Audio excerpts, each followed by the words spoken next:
আসসালামু আলাইকুম, আমি চম্পা। আপনারা দেখছেন চম্পা কিচেন। আজ বানাচ্ছি দারুণ সুস্বাদু এঁচোড় কষা। পুরো ঘরে ছড়িয়ে পড়বে ছোটোবেলায় সেই ঘরোয়া গন্ধ। ভাত, রুটি, পরোটা যেটার সঙ্গেই খাবেন সেটার সাথেই ভালো লাগবে।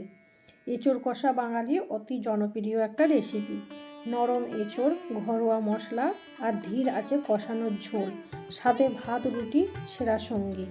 বন্ধুরা, আমি এখানে নিয়ে নিয়েছি একটা এঁচোড়, আমি ছোট ছোট করে কেটে নিয়েছি, আর নিয়ে নিয়েছি দুটো আলু, আমি ছোট ছোট করে কেটে নিয়েছি। এবার চাপিয়ে দিলাম প্রেসার কুকার গ্যাসে। আলু আর এঁচোড়টা আমি সেদ্ধ করে নেব। দিয়ে দিলাম অল্প একটু পানি, 1 চামচ হলুদ আর 1/2 চামচ নুন। দিয়ে আমি এঁচোড়টা আর আলুটা প্রেসার কুকারে সেদ্ধ করে নিয়ে একটা জায়গার মধ্যে রেখে দিলাম। এবার চাপিয়ে দিলাম আমি গ্যাসে কড়াইয়ের মধ্যে দিয়ে দিলাম পরিমাণ মতন সর্ষে তেল। ফোড়নে দিয়ে দিলাম একটা তেজপাতা, 2টো এলাচ আর 2টো শুকনো লঙ্কা, আর দিয়ে দিলাম কোচানো পেঁয়াজ। কোচানো পেঁয়াজটা আমি ভালোভাবে লাল করে ভেজে নিলাম। আর দিয়ে দিলাম এখানে আদা রসুন বাটা। আদা রসুন বাটাটাও আমি পেঁয়াজের সাথে ভালোভাবে কষিয়ে নেব। দিয়ে দিলাম এখানে হলুদ গুঁড়ো, লঙ্কা গুঁড়ো, জিরে গুঁড়ো আর ধনে গুঁড়ো। মশলাটা পেঁয়াজের সাথে ভালোভাবে কষিয়ে নেব।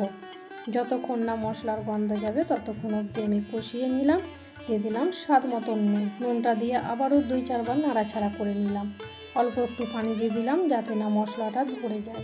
নাড়াচাড়া করে দিয়ে দিলাম এখানে একটা টমেটোটাও আমি পেঁয়াজের সাথে ভালোভাবে কষিয়ে নেব। আর দিয়ে দিলাম এখানে 1 কাপ পানি। পানিটা দিয়ে নাড়াচাড়া করে নিলাম 2-4 বার, নিয়ে ঢাকা দিয়ে দিলাম এখানে 5 মিনিটের জন্য।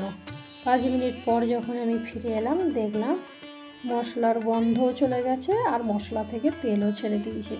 ওপর থেকে আমি সেদ্ধ করা এঁচোড় আর আলু মশলার সাথে ভালোভাবে আমি কষিয়ে নেব।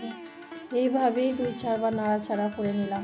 আমি মিনিমাম এখানে 15 থেকে 20 মিনিট কষিয়ে নিয়েছি। নিয়ে দিয়ে দিলাম এখানে 1 কাপ পানি। পানিটা দিয়ে আবারও 2-4 বার নাড়াচাড়া করে নেব। নাড়াচাড়া করে আমি এখানে ঢাকা দিয়ে দিলাম 10 মিনিটের জন্য। মশলা আর এঁচোড় মেশার পর যে রঙটা হয়, বাপরে, নিজেই খেতে ইচ্ছে করবে। এই দেখুন কি সুন্দর রং হয়েছে, একদম মায়ের হাতে রান্না মনে পড়ে যাবে। যারা এঁচোড় পছন্দ করেন না তারা আমার রেসিপি দেখলে বন্ধু বানিয়ে ফেলবেন। দিয়ে দিলাম স্বাদ মতন চিনি, 1 চামচ গরম মশলা গুঁড়ো, আর দিয়ে দিলাম 1 চামচ ঘি।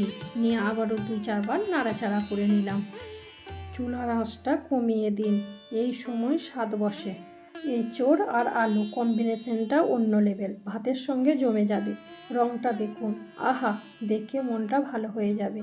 এই ছিল আজকের এঁচোড় কষা। ভিডিও ভালো লাগলে লাইক, শেয়ার, কমেন্ট করে জানাবেন। আর চম্পা কিচেনকে অবশ্যই সাবস্ক্রাইব করবেন। পাশে থাকা বেল আইকন অন করে রাখবেন। আজ এই পর্যন্তই, আবার দেখা হবে নতুন কোনো মজাদার ঘরোয়া রেসিপি নিয়ে। ততদিন সবাই ভালো থাকুন, সুস্থ থাকুন। খুদা হাফেজ।